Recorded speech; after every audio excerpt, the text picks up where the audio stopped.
नमस्कार, मैं मनीष स्वागत करता हूं आपको अपने इस यूट्यूब चैनल पे। दोस्तों, बहुत दिनों से आप लोग बोल रहे थे कि जिस तरीके से आरआरबी एनटीपीसी का सीबीटी 1 का कट ऑफ घटाया गया, तो उसको मद्देनज़र रखते हुए कि किस तरीके से आपका आरआरसी ग्रुप डी का कट ऑफ जा सकता है। तो मैंने यहाँ पे जो ग्रुप डी का हर एक जोन का कट ऑफ निर्धारित करने की जो कोशिश की है वो रा नंबर पे है।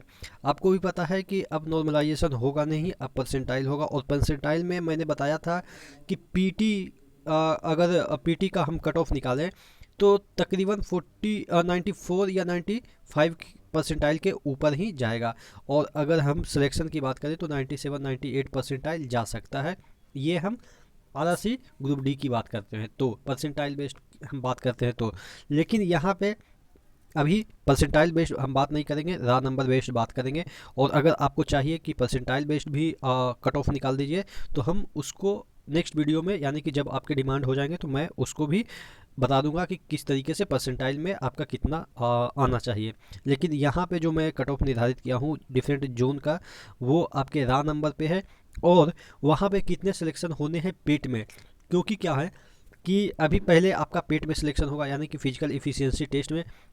क्योंकि हुआ क्या था कि पिछली बार जब एनटीपीसी का जब रिजल्ट आया तो जिस तरीके से उन्होंने कट ऑफ निकाला था, तो उसके अकॉर्डिंग सभी यूट्यूबर का कट ऑफ गलत चला गया। लेकिन जैसे ही उन्होंने कट ऑफ नीचे किया तो सभी यूट्यूबर लगभग लगभग सही हो गया कट ऑफ, यानी कि जितना बताया था कि इतना कम आएगा तो उतना ही, कि लगभग आप देखेंगे कि कट ऑफ निर्धारित फिर से किया गया है। यानी कि तो उसी तरीके से उसी तर्ज पे कि कितना कट ऑफ जा सकता है आपके रा नंबर की हम बात करें, और पेट में जैसा कि रिजल्ट जैसे ही आएगा तो आपके पेट के लिए कितना कट ऑफ जा सकता है वो एग्जैक्टली निकाला है। और सिलेक्शन के लिए अलग कट ऑफ हो सकते हैं, और सिलेक्शन के लिए हम अगले वीडियो में बना देंगे कि कितना पे सिलेक्शन होगा। लेकिन यहाँ पे अभी फिजिकल इफ़िशियंसी टेस्ट के लिए ये मैंने कट ऑफ निर्धारित किए हैं। ये वाला जो पेज है वो मैं अपने Telegram study with ER Manish जो टेलीग्राम चैनल है वहाँ पे भी मैं शेयर कर दूंगा, तो वहाँ से भी आप जाके देख सकते हैं वीडियो, अगर देखना ना चाहें तो।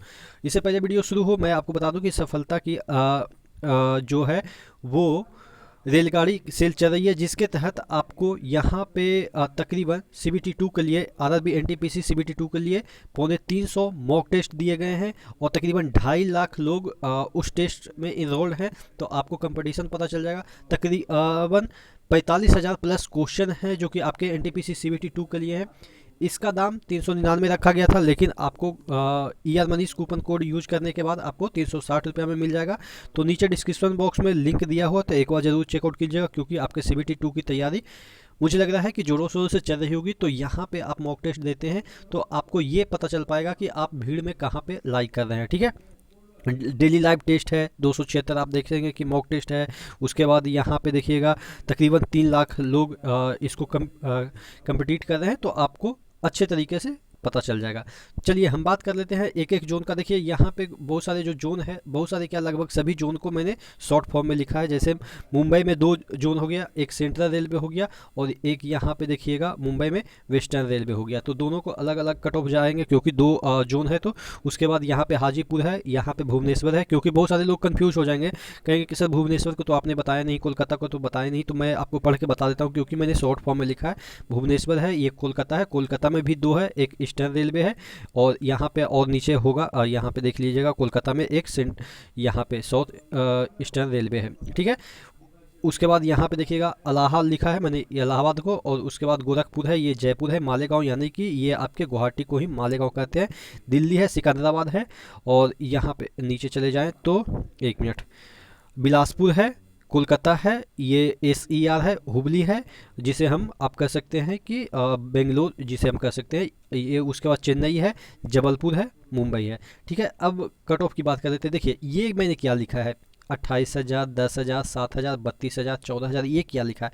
इतना सीट है और इसको 3 से मल्टीप्लाई कर दीजिए, क्योंकि 3 गुना आपके सिलेक्शन होने हैं। ठीक है, तो अब उसके 3 गुना सिलेक्शन होने हैं, तो 28,000 यहाँ पे सिलेक्शन होंगे। उसके बाद यहाँ पे पेट के लिए 10,000 सिलेक्शन होंगे। फिर भुवनेश्वर में 7,665 होंगे। तो इस तरीके से मैंने कैलकुलेट करके 3 गुना कितना होता है। सबसे ज़्यादा अगर हम बात करें तो यहाँ पे कोलकाता ER में 32,000 है। उसके बाद सबसे ज़्यादा यहाँ पे दिल्ली में, हालांकि दिल्ली में एक ही जोन है, लेकिन अगर कोलकाता की बात करें तो 2 जोन है, तो दोनों मिला के कुछ और भी हो सकता है।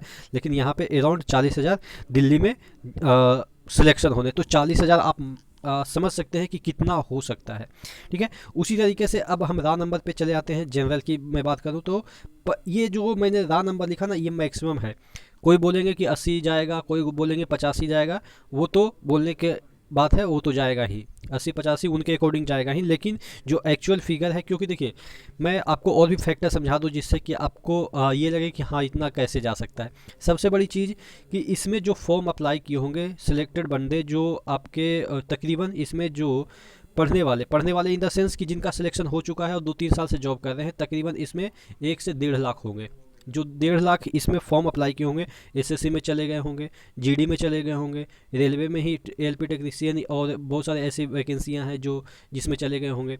ठीक है, आरपीएफ वगैरह हो गया, या आपके एनटीपीसी में जो एग्ज़ाम होगा उसमें चले जाएंगे तो और भी नीचे कट ऑफ चला जाएगा। तो मैं एक्चुअल बता रहा हूँ, ठीक है ना, इससे ज़्यादा कट ऑफ जाएगा ही नहीं, एकदम से गारंटी है। पेट में इससे कम जाएगा, इससे ज़्यादा नहीं जाएगा। ये मैंने मैक्सिमम लिखा है। मैक्सिमम का मतलब ये है कि 55 से 56 नहीं जाएगा, 55 से 53 जा सकता है। आप कहेंगे कि इतना कम कट ऑफ कैसे जाएगा? मैं बता रहा हूँ ना कि 3 साल इसको डिले हो गया है, और 3 साल मैटर करता है।